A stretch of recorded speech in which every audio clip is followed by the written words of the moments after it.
Una po sa pag-uusapan natin ngayong umaga ay tungkol sa mga hakbang na ginagawa ng Office of the Presidential Advisor for Poverty Alleviation para maibsan ang kahirapan sa ating bansa. Kabilang na dyan yung 2023 Year-End Activity Report ng opisina para mas malaman ng kanilang mga naging tagumpay, mga challenges at mga inilalatag na proyekto. Kaugnay po niyan ay makakapanayan po natin si Secretary Larry Gadon, Presidential Advisor for Poverty Alleviation. Sec, magandang umaga sa iyo. Welcome back. Magandang umaga, Audrey, at magandang umaga sa lahat ng mga nanunood ng inyong Rise and Shine, Pilipinas. Ayan. Happy New Year! Happy New Year din. Happy New Year sa lahat. Okay, Secretary, balikan po natin yung 2023. Ano po ba yung ilan sa mga pangunahing highlights o yung pinakamahalagang bahagi ng 2023 Year-End Activity Report ng Office of the Presidential Advisor for Poverty Alleviation? Alam mo, Audrey, di ba, na-appoint ako ng last week of June and I took my oath on July 10. So, doon pala ako nag-start talaga na magkaroon ng mga activities. And ang mga naging highlights ko dyan is yung napag-aralan ko kung ano ang naging problema ng Oriental Mindoro at saka ng Occidental Mindoro. And gumagawa na rin kami ng paraan kung paano mariresolve yung problema doon sa kanilang kuryente dahil kulang na kulang. And to think that Mindoro is a food basket, no? Napakayaman sa agrikultura at saka sa aquaculture. And yan yung ginagawa namin na paraan ngayon na magkaroon ng karagdagang kuryente. Anyway, yan naman ay sigun sa advokasya at layunin ng ating mahal na Presidente Bongbong Marcos Jr. na ang electrification ay gawing prioridad sapagkat ang elektrifikasyon ang magiging isa sa pinakamahalagang solusyon para sa poverty alleviation. Kasi kung meron tayong mga electrification sa lahat ng mga lugar, ay mabubuhay doon ng ekonomiya. Magkakaroon ng trabaho ang mga tao. Tama, no? Actually, kasi ang poverty alleviation, isa lang ang solusyon dyan eh. Bigyan mo lang ng trabaho ang tao at pinagkakakitaan. Kabuhayan. Kabuhayan. Upang hindi tayo palaging umaasa sa dole-outs. Napaka bigat na pasanin sa gobyerno yung mga dole-outs na yan. Well, tama nga, no? Lalo na yung mga liblib na mga lugar. Oo. Dito sinasamantala yung mga kababayan natin ng mga rebelde. Kasi hindi sila na-informed about sa mga serbisyong hatid ng gobyerno dahil walang kuryente sa kanilang lugar. So, importante na malagyan sila ng kuryente. Pero, syempre, kailangan din ng mga investor dito. Paano po natin ito tinitingnan? Marami kasi mga lugar na napakayaman ng kanilang mga raw materials at yung kanilang agrikultura ay mayaman din at ang kanilang fisheries ay dahil sa kakulangan ng kuryente, wala silang mga cold chain, wala silang mga manufacturing facilities. So very limited ang economic activities nila. Very limited din ang kanilang economic growth doon sa kanilang lugar. So ang nangyayari noon, yung mga tao, wala rin trabaho. Or magkaroon man ng trabaho, yung tinatawag nating underemployed and underpaid. Kaya sa ganitong pagkakataon ay yung poverty incidents ay hindi natin talaga naiaangat ng gusto. But anyway, ang highlight itong 2023 ay naibsan ang ating poverty incidents. Kasi lumalabas sa datos ng 2021, yung pinakahuling datos, ay almost 25% of our total population is under poverty threshold.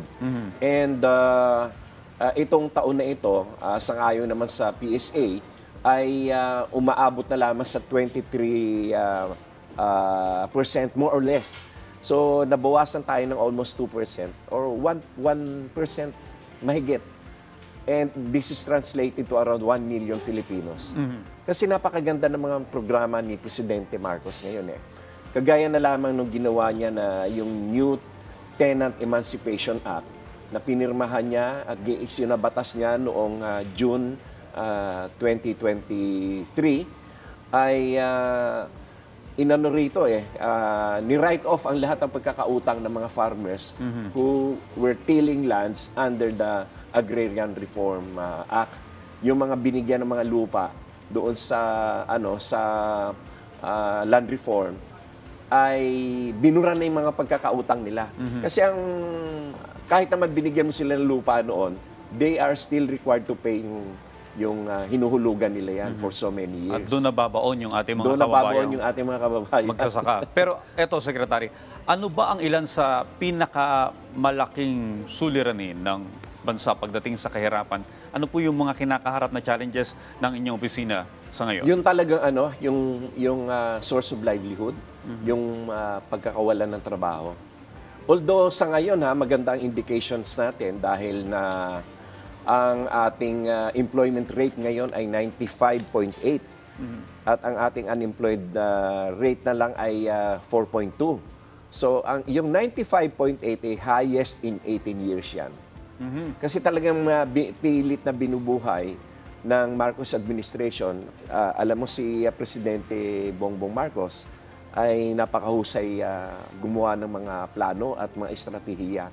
Kung mapupuna mo, biglang umakyat ang employment dahil na ini-encourage niya talaga ang pagpapatayo ng business dahil ito yung pagkakaroon ng mga negosyo, yung pag-o-open ng mga bagong negosyo, yan ang maglilikha ng trabaho. At yan ang kaisa-isang solusyon sa poverty alleviation. Trabaho, pangkabuhayan. Oo. Okay. Secretary, Meron pa kaming ginawa yung mabuting lalamang at mataas ang trust and confidence rating ng business community kay Presidente Bongbong Marcos. Ang BDO ay nagkaroon ng programa na nagkataon naman na akin din yung organization I am one of the advisors of Philco na nagkaroon sila ng Memorandum of Agreement ng BDO, ng Banco de Oro, Unibank, na yung mga na-vet ng Philco na mga small and medium scale industries ay pagka pumasa yun sa sa panunuri ng Philco na isang company na maraming negosyo. Pagka yun ay pumasa sa kanila, ay bibigyan sila ng BDO ng loan ng mga short-term loans or long-term loans, depende dun sa magiging study ng kanila. Na pwedeng at yan gamitin. ay ginagawa na ngayon. na pwedeng gamitin sa pagnegosyo. Pag nagnegosyo, magkakaroon ng trabaho, ayan. Maganda ang pakikipagtulungan ng BDO sa bagay na yan. Yung pag-provide ng mga loans sa mga SMEs, yung mga small scale and medium industries. Lalong-lalo na ngayon, Secretary, marami tayong mga kababayan na gusto talagang, kumbaga, pagod ng yung empleyado, gusto nang sumubok sa pagnenegosyo rin. Oo, maganda rin yan. Although, siyempre, hindi naman natin dinidiscourage sa magkaroon ng empleyo dahil na, siyempre, para tumakbo din ang ekonomiya, lahat ng kumpanya dapat tumatakbo rin. Pero, Secretary, kasi marami tayong na-interview, mga OFWs na pagod na maging OFW. Yung mga ganon. Gusto na mag-invest sa Pilipinas at bumalik na dito. Alam mo, sa totoo lang, ay isa yan sa mga unang-unang nasa isip ni Presidente Bongbong Marcos na ang ating mga kapatid na mga OFW sa Pilipinas ay makauwi na at makapiling ang kanilang pamilya dito at dito rin sila maghanap buhay. Yan ay magagawa natin kapag napakalap na natin ang 100% electrification o target namin yan, ng electrification. Sana at ang maabot aking ito. opisina ay nakikipagtulungan sa mga foreign investors na interested sa paglalagay ng mga alternative energies.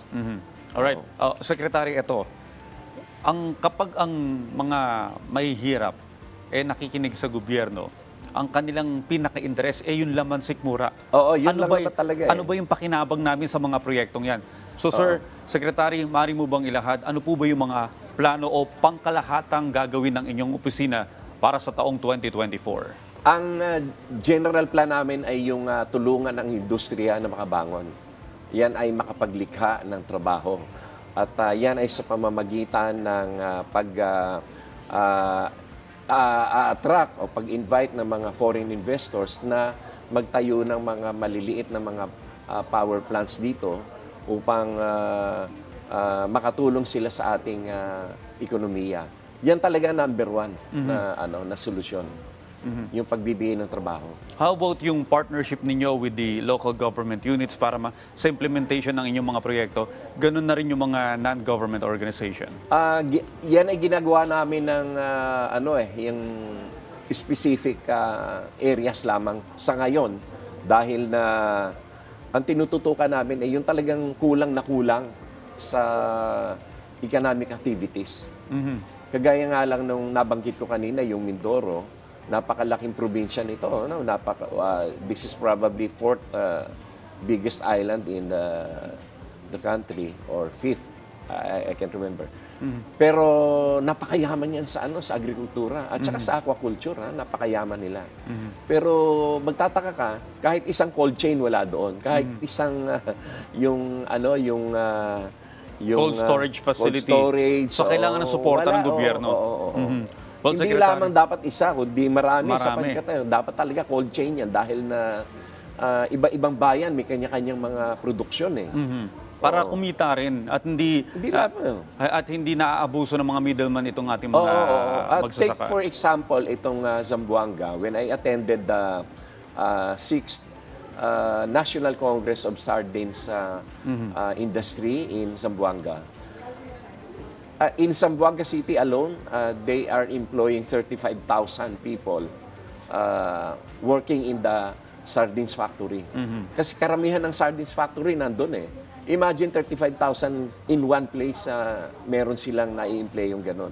And wala pa dyan yung mga diversified industries na natutulungan nila, like yung gumagawa ng ketchup, yung gumagawa ng tomato sauce, yung mga spices, yung mga So ang daming opportunity. Ang daming opportunities. And napakaganda ng sitwasyon natin ngayon ng ating fisheries dahil na napakataas ng ating aquaculture. Mas mataas pa ang production ng aquaculture ngayon kaysa sa commercial fishing.